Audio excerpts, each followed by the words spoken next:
Bienvenue dans l'explication de ce document qui correspond à une évaluation de fin de chapitre. Dans ce chapitre, chapitre 2, nous avons étudié l'ensemble des êtres vivants qui étaient sur Terre. Voilà quelques exercices qui vont vous rappeler des points que nous avons vus ensemble. Alors tout d'abord, je tiens à vous préciser, ne vous inquiétez pas, vous avez le temps de rendre cette évaluation, vous avez une semaine pour la faire. Je vous conseille d'ailleurs de la faire petit à petit, de ne pas tout faire d'un coup, de prendre un exercice, de le lire, d'y revenir, etc. Les temps indicatifs qui sont donnés pour chaque exercice ne sont que indicatifs. Ça peut prendre moins de temps, ça peut prendre plus de temps, notamment par rapport à vos capacités à lire rapidement un texte ou pas.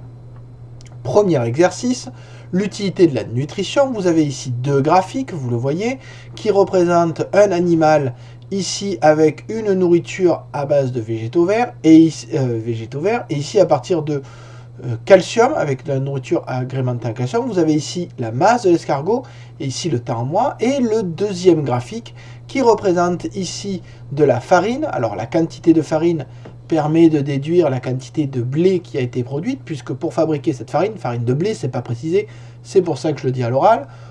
Si vous avez plus de farine, c'est que vos graines de blé ont plus grossi, ont plus grandi.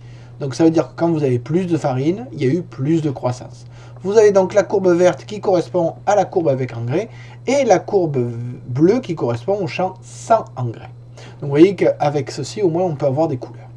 Donc vous avez trois questions. De quel être vivant il s'agit pour chaque graphique, évidemment. Ce qui se passe quand on voit que la nutrition change, dans les deux cas. Et enfin, à l'aide de ces deux graphiques, vous expliquez en justifiant à quoi sert la nourriture et ce qu'on voit sur les graphiques. Quelle est l'utilité de la nourriture par rapport à ce qu'on voit ici sur l'axe vertical des graphiques. Qu'est-ce que ça apporte aux êtres vivants? Qu'est-ce que ça leur permet? N'hésitez pas, n'oubliez pas de bien le justifier pour avoir la validation de la compétence C15, savoir expliquer. Exercice 2, donc pour l'exercice 2, vous avez un texte à lire en cliquant ici qui reprend des idées d'un débat de scientifiques pour savoir ce qui pourrait se passer si tous les moustiques sur Terre disparaissaient. Donc je vous demande de trouver 4 conséquences probables, elles sont dans le texte. Est-ce que cela aurait des conséquences pour d'autres espèces? Vous me dites oui ou non et vous me dites comment vous l'avez vu. Vous tracez un réseau alimentaire, pensez à le faire au crayon et à mettre un titre avec le moustique à l'intérieur.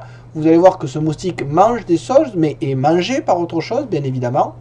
Et enfin, très important, comme c'est entre guillemets un dialogue, un débat de scientifiques, vous allez voir qu'ils ne sont tous pas d'accord. Relevez-moi dans le texte des phrases qui permettent de montrer qu'ils ne sont pas d'accord. Vous allez voir, il y a deux points de vue qui s'affrontent. Et évidemment, on ne donne pas de raison à un ou à l'autre. Chacun a ses arguments.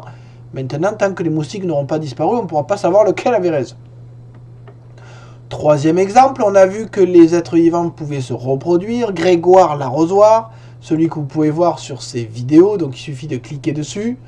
Oui, on l'a déjà vu quand on avait fait différents exercices en classe. Ce Grégoire l'arrosoir va pouvoir vous expliquer les différents types de reproduction qui existent. Ce que je vous demande à partir de ces deux vidéos, donc il y a deux vidéos à regarder de quelques minutes, de faire un tableau qui présente les différentes façons de se reproduire avec leur nom, leurs caractéristiques par exemple, et quel est leur intérêt, est-ce que ça va vite, pas vite, etc. Ou est-ce qu'il faut deux êtres vivants, un seul, voyez. À vous d'imaginer le tableau, n'oubliez pas, au crayon, pour les traits, à la règle, et de mettre un titre. Et enfin, dernier exercice, facultatif celui-là parce qu'il est d'un niveau assez élevé, mais il peut être intéressant si on veut appuyer un peu sa réflexion sur la création d'une nouvelle espèce, chose que l'on avait abordée juste après la reproduction en fin de chapitre. Vous avez ici deux espèces de poissons, l'Amphilophus zaliosus et l'Amphilophus citrinellus. Alors si le citrinellus existe dans tous les lacs de la région où on a étudié ces poissons, le zaliosus, lui, n'existe que dans un seul lac. Vous avez ici le fait que ce soit une espèce endémique et surtout on vous dit qu'il ne mange pas au même endroit. Celui-là va se nourrir en eau profonde alors que celui-là va se nourrir plutôt au bord. C'est précisé ici. On vous parle aussi de la taille de la mâchoire et du fait que suivant la taille de la mâchoire, le poisson ne va pas manger au même endroit. Et donc que suivant l'environnement, il va y avoir une sélection des formes favorisées et donc disparition des hybrides. Et finalement, vous voyez que les deux formes finissent par se séparer pour former deux espèces. Donc vous avez eu là un premier élément qui vous permet de répondre à la seule question de ce document. Mais ce n'est pas parce qu'il y a une seule question que c'est plus simple, au contraire. d'argumenter pour dire comment s'est formée cette nouvelle espèce, comment s'est fait cette spéciation. Vous avez un texte argumentatif à produire, c'est-à-dire qu'il faut une petite introduction, ensuite il faut des arguments qui montrent comment cette espèce est apparue en vous appuyant sur le texte, sur le document et sur le graphique, et enfin une conclusion pour dire voilà, est apparu parce qu'il s'est passé ça. N'oubliez pas d'utiliser, si vous le pouvez, les exemples que l'on a déjà étudiés sur le passereau par exemple, sur le moustique aussi. Donc ceux-là sont aussi des exemples de spéciation d'apparition d'espèces. Si vous ne faites pas cet exercice, ce n'est pas grave, celui-là est un peu plus long, puisqu'il faut rédiger une réponse, un petit texte argumenté.